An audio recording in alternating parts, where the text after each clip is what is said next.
Chapter 39. The Covenant with Abimelech. Genesis 21, 1-34. And the Lord visited Sarah as he had said, and the Lord did unto Sarah as he had spoken. For Sarah conceived and bare Abram a son in his old age, at the set time of which God had spoken to him. And Abraham called the name of his son that was born unto him, whom Sarah bare him, Isaac. And Abraham circumcised his son Isaac, being 8 days old, as God had commanded him. And Abraham was 100 years old when his son Isaac was born unto him. And Sarah said, God hath made me to laugh, so that all that hear will laugh with me. And she said, Who would have said unto Abraham that Sarah should have given children suck? For I have borne him a son in his old age. And the child grew, and was weaned, and Abraham made a great feast the same day that Isaac was weaned. And Sarah saw the son of Hagar the Egyptian, which she had borne unto Abraham, mocking. Wherefore she said unto Abraham, Cast out this bondswoman and her son, for the son of this bondswoman shall not be heir with my son, even with Isaac. And the thing was very grievous in Abraham's sight because of his son.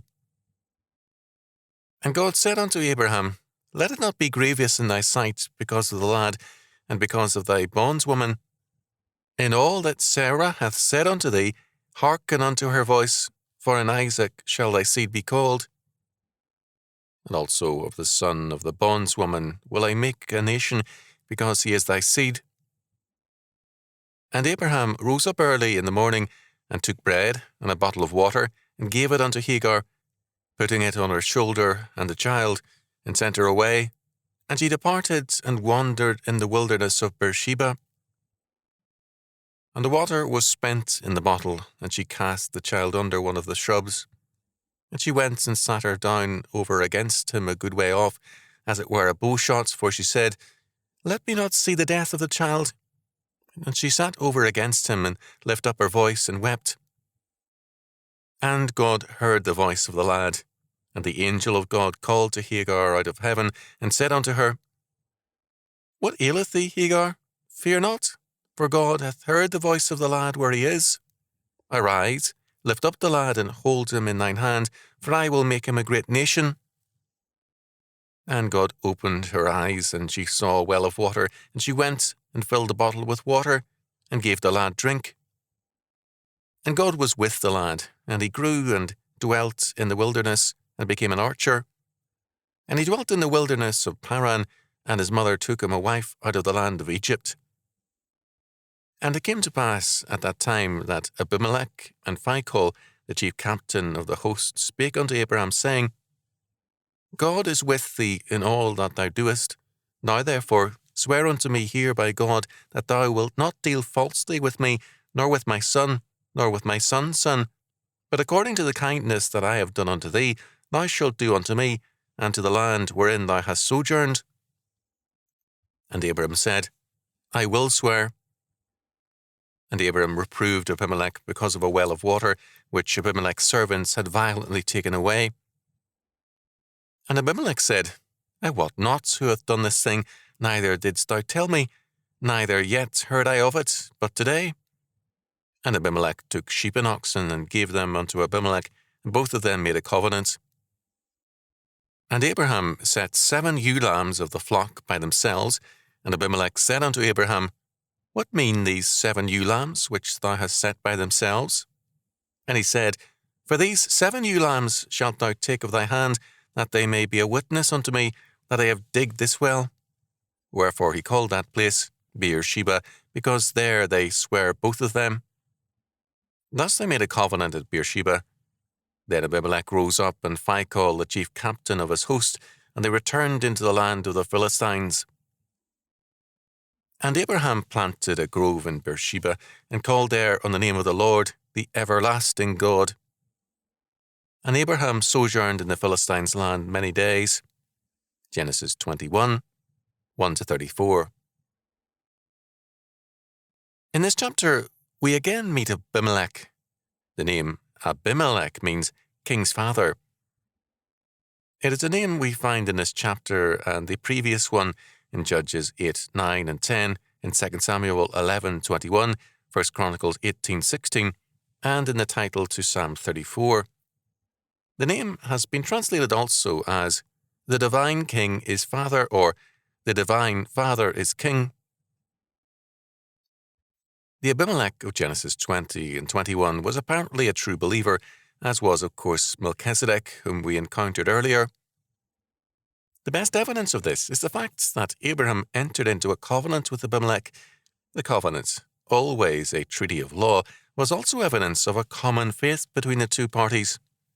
It is significant that Abimelech does not consider this covenant an act of grace on his part, because he stated, "God is with thee in all that thou doest," verse 22.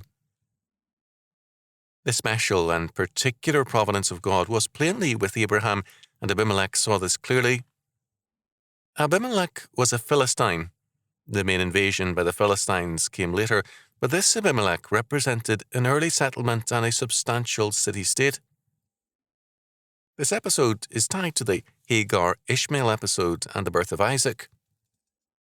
The birth of a son by the wife Sarah greatly strengthened Abraham's power because, in that era, the family's priority was clear, and a birth by the wife consolidated power. There was a focus now for the loyalty of more than 2,000 persons. On the 8th day, the infant Isaac was circumcised. Verse 4. The continuity of the covenant with God in the seed of Abraham and Sarah was celebrated by this circumcision, a covenantal act. The covenant with Abimelech extended to their sons and their sons' sons, verse 23, and it was so specified. With Isaac, there was now someone born to carry on the covenantal obligations which fall most on the blood heir. In verses 1 to 5, we are told that when Abraham was 100 years old, Sarah gave birth to Isaac. The name Isaac means laughter, even amazed and mocking laughter. It recalls the happy laughter of Abraham and the amused laughter of Sarah. Isaac was born at the time named and appointed by God. Sarah happily recalls her laughter, now a joyful one because Isaac is born. Who would have thought it? She asks with delight. Verses 6 and 7. The child was circumcised on the 8th day, verse 4, as a joyful covenantal act. Such an occasion was commonly a religious festival and a celebration of the family's faith and future. However, as Isaac grew and was weaned, another occasion for a feast, verse 8, Ishmael mocked Isaac, verse 9. That is, made fun of him. Sarah saw this, and she at once recognized that Ishmael resented being displaced as the heir. She at once ordered Abraham to cast out both Ishmael and Hagar. Legally, Ishmael was her son, but the strong bond between Hagar and Ishmael outweighed the legal fact. Verses 9 and 10. The idea of casting out Ishmael, a son he loved, was at the least repellent to Abraham. Verses 11 to 13. God, however, tells Abraham to obey Sarah's requirements. He will protect both Hagar and Ishmael and make a great nation of Ishmael's family. There is every reason to believe that Abraham provided generous sustenance for Hagar and Ishmael's journey, but we are told that they wandered in the wilderness of Beersheba, verse 14. Because of this, their water was soon used up, verse 15. Placing Ishmael under a shrub, Hagar walked a little way so as to not see her son's death, and she wept, verse 16. God then spoke to Hagar to comfort her. Ishmael had apparently prayed, verse 17, and God was now coming to their rescue. He once again assured Hagar that Ishmael would be the father of a great nation, verse 18. Moreover, God opened her eyes to see a nearby well of water, whereby they were revivified, verse 19. God blessed Ishmael and prospered him, verses 20 and 21. Meanwhile, Abimelech, seeing God's obvious blessing on Abraham, whom God had called a prophet earlier, now wanted to tie himself to Abraham by covenant in order to share in Abraham's blessings, verses 22 and 23. To this, Abraham agreed, verse 24, but he added a condition. Abimelech's men had violently taken a well away from Abraham's men. Verse 25. Abimelech was ignorant of this, but he promised to restore the well. Verse 26. Abraham gave sheep and oxen to Abimelech to strengthen the covenantal bond. He also separated 7 ewe lambs as a gift and as a token whereby he backed his word that his own men had dug the well. Verses 28 to 30. At this well, the covenant oath was made, and the place was named Beersheba, meaning the well of the oath. Verse 30. Abraham planted a tree there to commemorate the covenant oath. Verse 33. Abraham now felt secure to sojourn in Philistine territory. The covenant oath had been made at Beersheba.